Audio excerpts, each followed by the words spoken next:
네, 글로벌 유니버스를 10분으로 압축해서 전달해드리는 10분의 해주식입니다. 오늘 말씀 나눌 주제는 미국 유통시장에서 지금 굉장히 좀 화두가 되고 있는 이벤트가 있습니다. 바로 이제 그 크로거와 엘버트슨의 합병 이슈인데요. 얘네들이 이제 합병을 하게 되면 앞으로 미국 유통시장에 어떤 반향을 일으켜 올려올지 저희 오늘 심지원 연구원 모시고 이야기 나눠보도록 하겠습니다. 자, 그럼 10분의 해주식 시작합니다. 일단 그 크로거와 엘버트슨 이 두 업체를 모르시는 분들이 좀 생소하신 분들이 있을 것 같아요. 구체적으로 어떤 업체들이죠? 네, 크로거는 대표적인 슈퍼마켓 업체라고 보시면 될 것 같고 엘버트슨도 마찬가지입니다. 근데 저희가 오늘 살펴볼 시장은 식료품점 시장이기 때문에 식료품점 시장으로 기준으로 설명드리면 월마트가 1위고요. 그리고 지금 2위가 크로거고 3위가 코스트코, 4위가 엘버트슨입니다. 그래서 2위와 4위의 합병이라고 보시면 될 것 같아요. 그러니까 미국 그 식료품 체인 시장에서는 그래도 굉장히 좀 영향력 있는 기업들 두 개가 월마트가 1위인데 이 밑에 있는 2위, 4위가 합병을 하는 이슈다. 그래서 사람들이 굉장히 좀 주목을 하고 있는 것 같은데 일단 왜 사는 거죠? 왜 인수를 하는 거예요? 이제 경쟁력 강화 목적이 가장 크다고 보시면 될 것 같아요. 크로거도 최근까지 굉장히 많이 체질 개선을 겪었던 기업이고 사실 이제 월마트가 1위고 크로거가 2위라고 설명은 드렸지만 이 1위와 2위 사이에 지금 점유율 갭 차이가 굉장히 큽니다. 월마트가 월마트 내 샘즈클럽까지 들고 있기 때문에 샘즈클럽 합산 점유율이 한 25% 정도 되는데 크로거는 그에 훨씬 미치지 못하는 10몇 %? 이렇기 때문에 격차가 그러니까 굉장히 큰 거네요. 1위랑 네. 2위랑. 사실 이제 월마트 거의 독점까지는 아닌데 그 정도라고 보시면 될 것 같아서 경쟁의 일환이라고 좀 해석을 하고 있습니다. 그렇고 좀 나머지 업체가 좀 우리가 의기투합해서 외형을 좀 확대를 시켜서 월마트랑 이제 단단히 경쟁을 해보려는 의도를 보면 되겠는데 보통 이렇게 인수를 하게 될 때는 인수 목적을 알았고 가격이 중요하잖아요. 근데 주당 34.1달러에 샀는데 어떻게 싸게 사는 겁니까? 그 크로거 입장에선? 이제 그 시가 대비해서는 이제 프리미엄이 한 30% 정도 붙은 상황으로 사는데 사실 이제 대형 업체다 보니까 이렇게 M&A를 하기가 쉽지는 않거든요. 그래서 가격 자체는 좀 적당 수준이라고 보고 있습니다.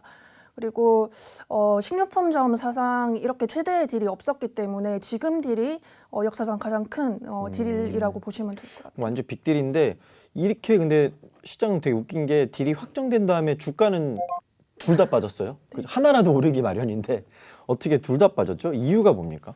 네. 주가 흐름을 먼저 설명을 드리자면 이 딜이 확정되기 전에 이미 시장에서 말이 좀 나오고 있었습니다. 엘버트슨 쪽에서 먼저 공시 같은 걸로 한 달 전부터 말이 좀 많이 나오고 있었고 그 딜이 확정되기 직전 날에 엘버트슨 주가가 굉장히 22% 정도 많이 올랐었는데 이 딜이 확정된 직후에는 주가가 둘 다 빠졌었던 특징을 가지고 있습니다. 아무래도 우려 때문인 것 같은데 만약에 이게 통과가 될 경우 크로거는 비용을 많이 반영하게 될 거다 이런 우려가 있고 통과가 안 될 수도 있어요. 이제 큰 딜이기 때문에 반독점법의 규제를 받기 때문에 이게 통과가 안 되면은 오히려 악영향이 될 거다. 이런 해석도 있습니다.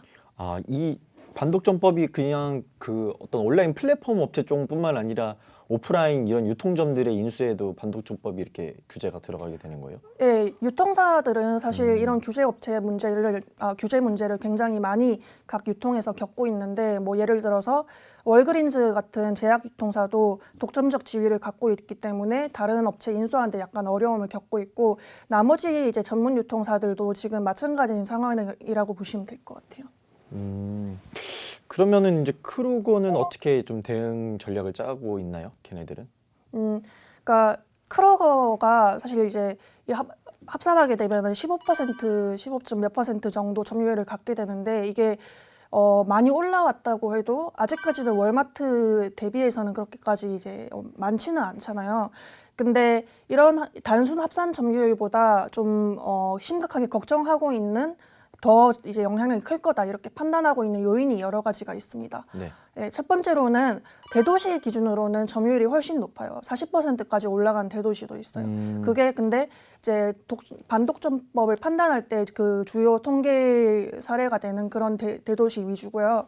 아니면은 미국이 땅이 너무 넓기 때문에 매장이 안 만들어져 있는 굉장히 이제 작은 시골도 굉장히 많은데 그런 쪽에서는 훨씬 더 큰 이제 지배력을 가지고 있습니다.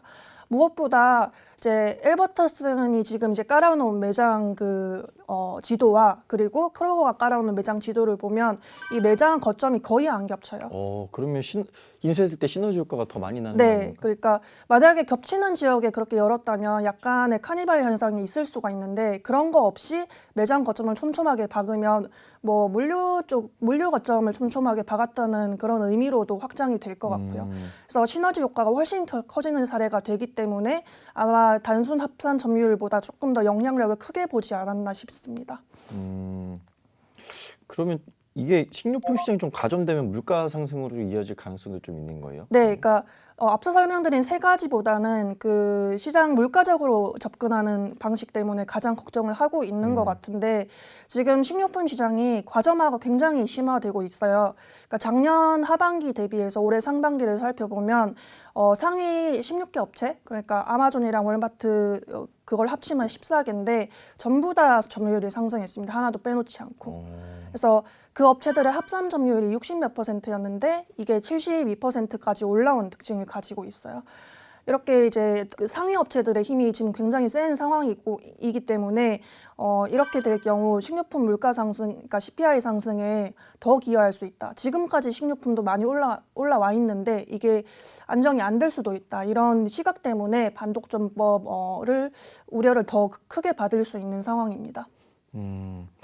그 일단은 뭐 규제를 받게 되면은 굉장히 인수를 하더라도 당분간은 좀 부정적인 요인으로 작용을 할 수 있겠네요. 네. 그럼 만약에 규제가 안 받게 되면 어떻게 돼요? 규제를 피해가게 되면? 규제를 피해가기 위해서 지금 크로가 그러니까 발표를 할 때 대책안을 좀 내놓았는데 이제 엘버트슨 합병한 이후에 엘버트슨의 매장이 몇백 개, 100개에서 300개 가량을 이제 다시 떼내가지고 분사를 하겠다. 그러니까 성격을 좀 나누는 거죠. 이게 종합유통사기 때문에 그 매장 내에서도 이 엘버트슨이 그 매장 내 약국 가지고 있는 경우도 굉장히 많거든요. 그래서 매장의 성격을 좀 나누려는 그런 의도로 좀 비춰지고 있고요. 또 필요한 경우에 일부 자산 매각도 고려를 하고 있다고 합니다. 근데 이런 것들이 사실 우리는 이렇게 하면은 피해갈 수 있어요. 말은 하지만 사실 불확실한 거잖아요. 그쵸. 그래서 규제는 어떻게 될지 모르는 네. 거니까 아무도. 불확실성으로도 작용을 할 수 있고 어차피 그것도 다 비용으로 들어갈 거고 하기 때문에 이런 것들에 대한 우려를 좀 많이 받는 것 같습니다. 그러면 나중에 단기간은 크로고한테 이런 반독법 규제가 당분간 이어질 가능성이 굉장히 크고 이런 것들은 대충 언제쯤 해소가 되게 되나요? 불확실성이? 불확실성 자체는 이제 올해 하반기에서 내년 상반기 내를 좀 이제 거쳐봐야 될 것 같고 이미 뉴스를 보면은 이 발표된 이후에도 어떤 상원 의원이 이걸 막아야 된다, 반독점법 규제를 해야 된다 이렇게 말하는 뉴스도 났고 그렇긴 해요. 그래서 당분간은 좀 이런 잡음이 좀 많을 것 같고 크로거 측에서는 이 규제를 피해가는 데까지 그리고 자산을 좀 정리하는 데까지 1년 정도 가량 소요되는 걸로 이제 계산을 하고 있습니다. 그래서 최종 딜이 마무리되는 시점으로는 24년 초를 꼽고 있어요. 2024년 초. 그러면은 저희 투자자 입장에서는 한 1년 동안은 이 회사를 좀 지켜보고 있다가 온전히 일단 합병이 돼서 정착하게 되면은 한 2024년 정도 됐을 때 그때 이 업체를 눈여보고 있다가 주가가 빠져 있으면 좀 접근해도 되는 건가요? 이제 정석적으로 접근하면 약간 그렇게 되는데 이제 아직까지는 저희가 너무 이제 딜 발표 초반이니까 구체적으로 얼마나 자산이 매각되는지 그리고 여기에 더 들어갈 비용은 없는지 이런 걸 좀 더 지켜봐야 될 것 같습니다. 네. 오늘 저희 그 크로거와 엘버트슨 합병 이슈에 대해서 심지연 연구원과 한번 이야기 나눠봤고요. 여기에 따른 대응 전략도 한번 잘 세워보시기 바랍니다. 그럼 저희 오늘 구호 외치면서 마무리하도록 하겠습니다. 10분의 주식 레고.